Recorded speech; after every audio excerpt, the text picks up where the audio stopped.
Baik, assalamualaikum warahmatullahi wabarakatuh. Nama saya Rahmantio Adi dan saat ini saya mendalami ilmu penyakit dalam. Saat saat ini materi saat ini adalah kita mempelajari mengenai darah. Oke, nah darah itu dibentuk oleh namanya sumsum tulang belakang atau namanya bone marrow. Nah di sumsum tulang belakang ini dia menghasilkan suatu sel. Nah ingat sel itu yang kita pelajari pada saat waktu kemarin itu, sel itu bisa melakukan yang namanya pematangan supaya menjalankan fungsinya masing-masing. Nah ketika di tulang belakang dia akan berubah akhirnya sampai di darah menjadi sel yang matang.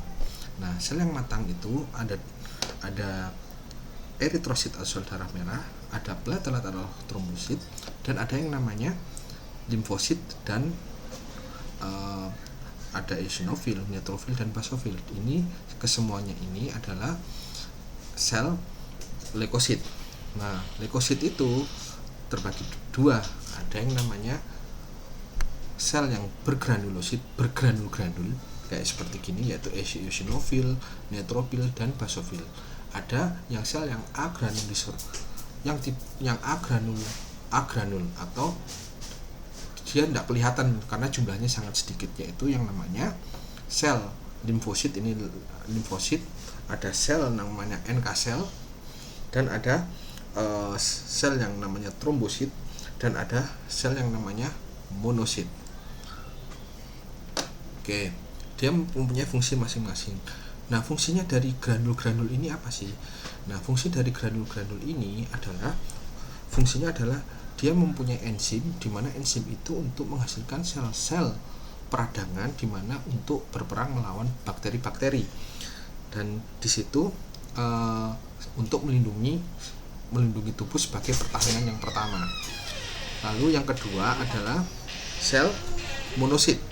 Monosit itu adalah sel makrofag kalau di jaringan, yaitu fungsinya untuk memakan bakteri. Kalau di darah dia disebut juga sebagai makrofag yang belum dewasa.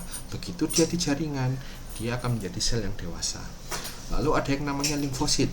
Nah, limfosit ini dia berfungsi merupakan sel utama sebagai pertahanan tubuh. Misalnya kalau sel dari misalnya neutrofil, sel sebagai pertahanan pertama, tidak bisa melawan bakteri, maka dilanjutkan oleh pertahanan kedua, yaitu sel limfosit. Mohon maaf. Nah, ini sel limfosit itu ada sel T, ada sel B, ya.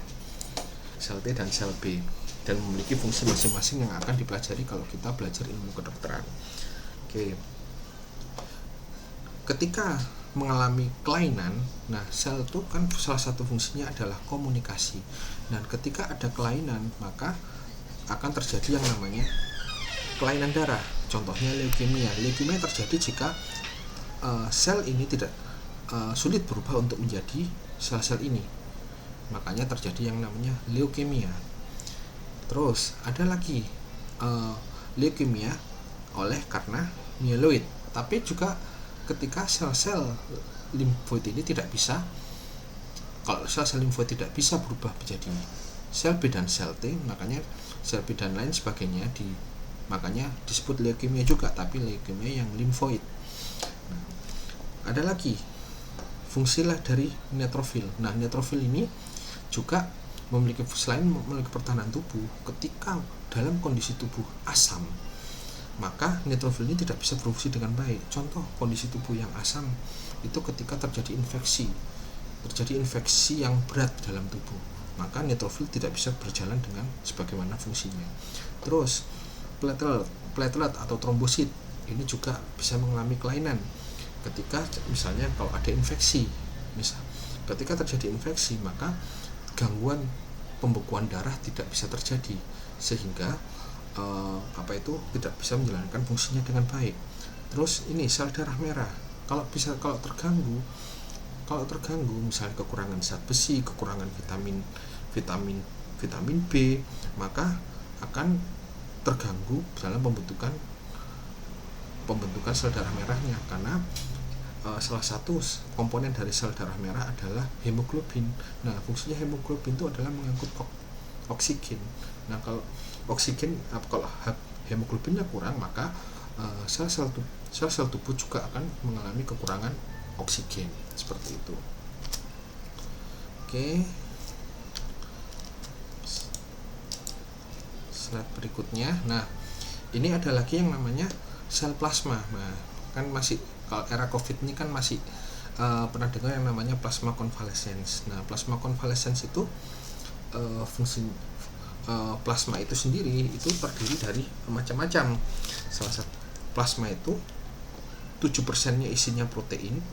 Protein itu apa aja? Ada albumin, ada globulin, ada fibrinogen, dan ada protrombin. Nah, fibrinogen dan protrombin itu sangat berfungsi untuk misalnya pada proses penyembuhan luka. Misalnya kita luka, nah itu ada peran dari fibrinogen dan protrombin. Ada juga albumin. Nah, albumin ini adalah protein yang sangat penting karena albumin itu menjaga agar cairan di dalam darah tidak merembes keluar. Nah, apa yang terjadi ketika orang terkena gizi buruk? Yang terjadi adalah protein itu akan dipecah menjadi energi. Nah, salah satunya protein itu adalah albumin. Jadi orang dengan gizi buruk, albuminnya bisa berkurang. Makanya kenapa sih orang-orang dengan gizi buruk atau malnutrisi kecenderungan mereka bengkak seperti itu. Nah, di plasma ini juga ada namanya kelainan darah, namanya multiple myeloma. Nah, itu akan dibahas pada saat kita mendalami ketika kuliah kedokteran. Nah, ternyata proses membuat plasma ini diambil dari darah itu disentrifug atau dipusingkan sebanyak 2 kali, lalu bisa menghasilkan plasma yang murni. Seperti itu cara pembuatan plasma. Oke, sampai di sini dulu. Mungkin kita tidak terlalu bahas mendalam ya, karena kalau dibahas terlalu mendalam itu sangat rumit dan memang harus kuliah kedokteran dulu baru kita bisa benar-benar mendalami. Mungkin cukup sekian, mudah-mudahan sangat bermanfaat. Wassalamualaikum warahmatullahi wabarakatuh.